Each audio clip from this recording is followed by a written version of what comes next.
Hello, welcome to our Tuesday TNT. Welcome to the TNT community and welcome to our new subscribers. Thank you very much for clicking on that button. Now, a lot to get through in today's program, including a revelation that 40% of the condos now owned on the island of Phuket are owned by Russians. Now, this is a pretty stunning number. Probably a good number if you're a real estate agent. So this headline is in response to comments made last Friday by the Public Health Minister, Anitin Charnvirakul. He said legalising vaping and e-cigarettes was impossible. So this is an industry response, and it's reported by Phuket-go.com. It says, "We remain confident that Thailand's parliament will legalise and regulate vaping." Contrary to comments made by Thailand's Public Health Minister Anitin Charnvirakul last Friday, when he said legalising vaping and e-cigarettes would be impossible, the director of Ends Cigarette Smoke Thailand has released a statement that they were confident that the legislation of these products would go ahead. Now, the director of the Ends Cigarette Smoke Thailand sounds like it's sort of anti-smoking, but in fact it's a pro-vaping lobby. So keep that in mind as we go through some of these comments. And they say, "We remain confident that Thailand's parliament will legalise and regulate vaping once the likely May general election has been held.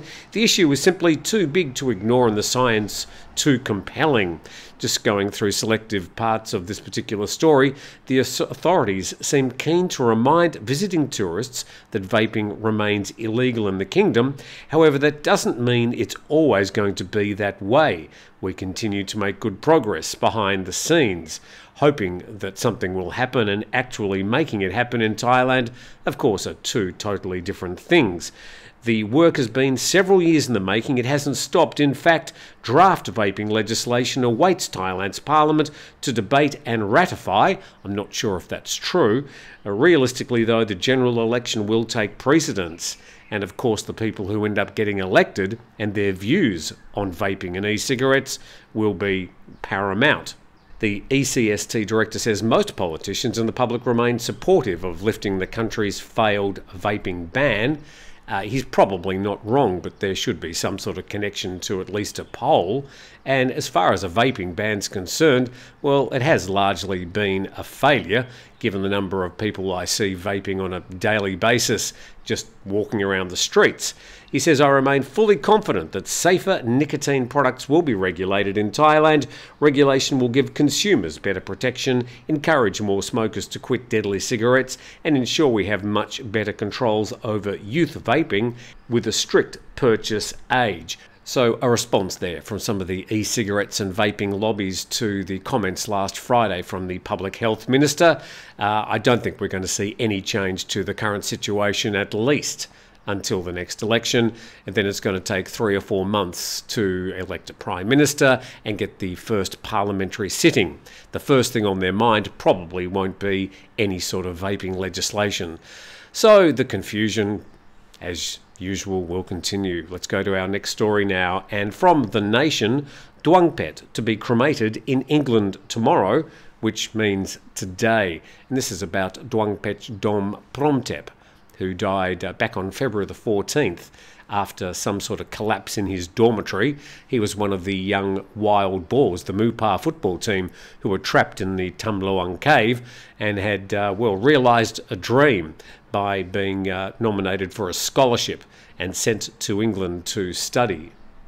And the story goes on to say that the parents of Dom, 18, actually he was 17, one of the 12 boys rescued from a flooded cave in Chiang Rai back in 2018, will hold a funeral ceremony on Tuesday to coincide with his cremation in England, where he died.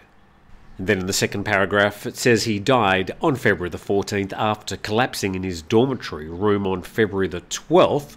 A photo there of Dom taken just a week before his untimely death. And the Nation story goes on to say that Duangpetch's cremation will take place in England's Leicester at 9:30 a.m.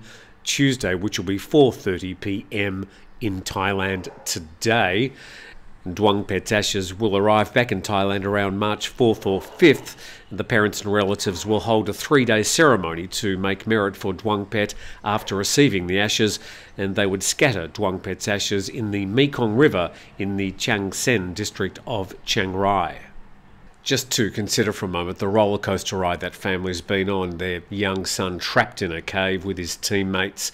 They didn't know whether they'd survive. That dragged on. Eventually they were successfully extracted. He then wins a scholarship to live out his dream, studying soccer in the UK. And now this. Another version of the story reported in Coconuts, Bangkok, and just trying to find any glimmer of details which we can extract from these stories. The 17-year-old student was found unconscious in his dorm room at Brooks House College in Leicester.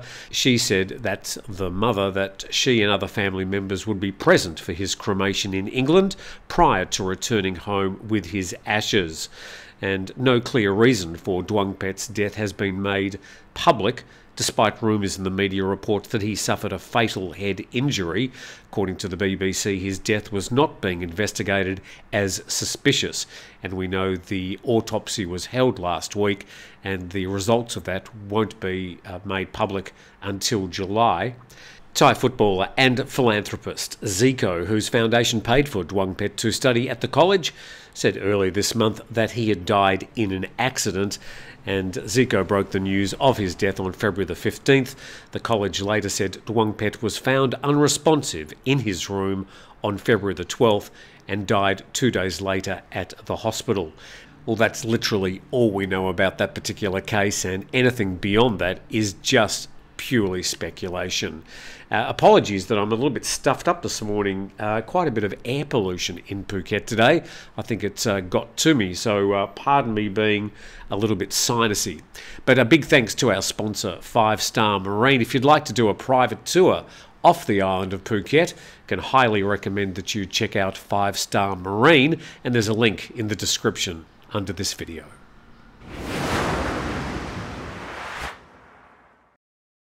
You're on the TNT program on Tuesday, and sadly this is the sort of story we get at least once or so a week. And another British man has fallen from a balcony during a dream holiday, now needs £250,000 to get back home. And this story from the mirror.co.uk and widely published beyond that says he fell 3 stories from a balcony during a dream holiday with his partner, now needs up to £250,000. Shauna May and her boyfriend, Kieran, 23, were 10 days into a 3-week holiday in Thailand when he suffered a horrific fall. Now, all we know is that Kieran fell 3 floors from a hotel balcony and was left needing a life-saving surgery after his pelvis was badly fractured, causing internal bleeding, according to a fundraising page set up by his partner. The personal trainer from Yorkshire was rushed by speedboat to the Bangkok Phuket hospital for the surgery. So it looks like it happened on Koh Phi Phi, and that's about an hour by speedboat from Phuket. And there's a picture there of Kieran all laid up in the Bangkok hospital, Phuket. In a GoFundMe set up to raise money for Kieran, Shauna explained what happened on the holiday and said after the traumatic accident, we had to get a speedboat from Phi Phi to Phuket so he could receive a life-saving operation at the Bangkok Hospital Phuket to stop the internal bleeding. Without the work of the hospital in Thailand, the situation could have been much more grave. And the doctors advised that we fly home in an air ambulance for his second operation, but we've been given quotes from $170,000 to £250,000 without any help from insurance. So I'm sure they've looked at all the alternatives, but it does seem very expensive to repatriate somebody. £250,000. Neither the couple nor their families are able to afford the hefty bill, and Shauna says they're still fighting with their insurance company. Just remembering that many insurance companies do in fact cover you, but you do have to pay the money up front yourself. And then Kieran's girlfriend saying, "I wouldn't wish this on my worst enemy. My heart's broken seeing the person I love the most suffer like this. His family and I are trying our best, but our efforts are falling short and we need help to get home." Well, look, these incidents don't happen every day. Of course, when they do happen, they end up in the media. But we do get maybe one of these a week, and it's a cautionary tale about making sure that you do have insurance coverage if you're going to go anywhere on holiday, because these incidents do sadly happen. Thailand's 10-year visa needs a bailout. This is an editorial by the Pattaya Mail. And this story says that less than 3,000 expats have shown any interest in Thailand's golden visa, and there are no figures on how many of those have dropped out. This is talking about the long-term resident visas, which are 5+5, giving a total of 10 years, and you can reapply after that.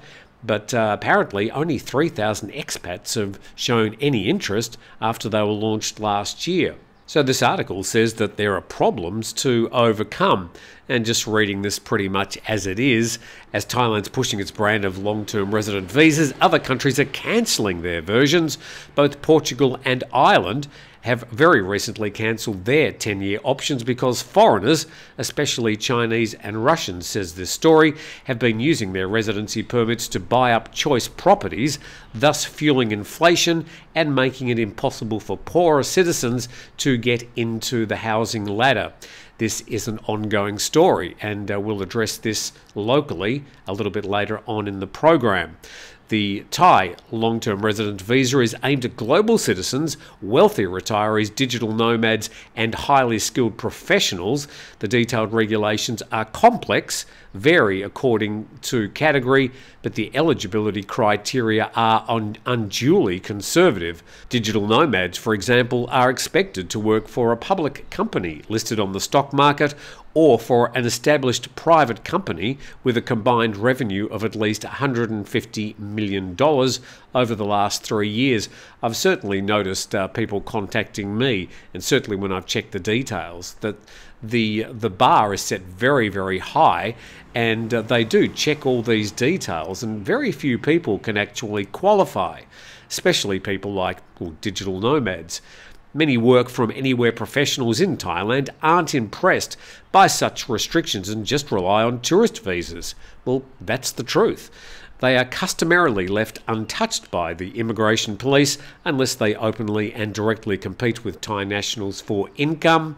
Well, I just always call it a lost opportunity. These work from anywhere professionals really don't have a proper visa to apply for, and I believe this 10-year long-term resident visa is really not going to help any of them.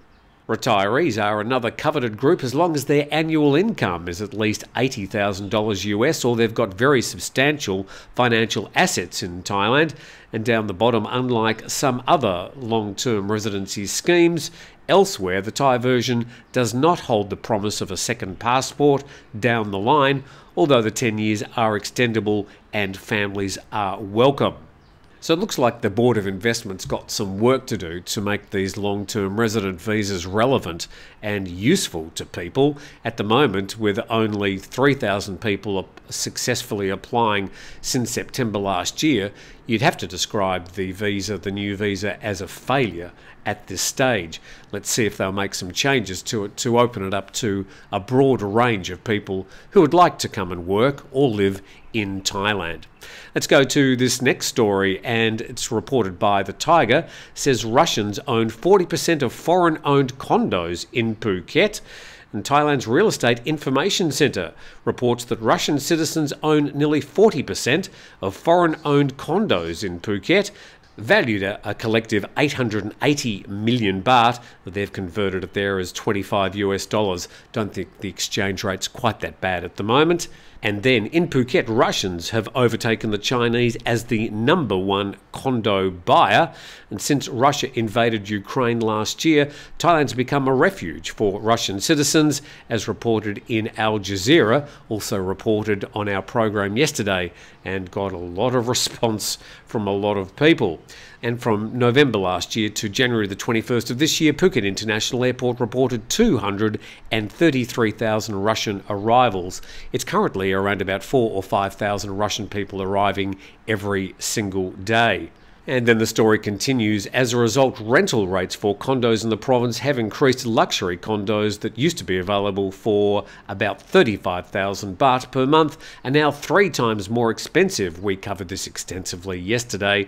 And a real estate agent in Phuket told Al Jazeera that her Russian clients are typically wealthy 30 to 35-year-olds. Some plan to stay in Phuket 3 to 6 months. Some plan to stay longer. Locals report that many Russian citizens are working illegally, operating tour agencies in the province. They've become taxi drivers, tour guides, chauffeurs for Phuket city tours, singers and musicians at bars, and even civil engineers. And a few other professions, I understand. And with that, thank you very much for watching today's TNT. Please subscribe to the channel, and we look forward to reading your comments today. But we'll be back again with another TNT tomorrow. We'll see you then.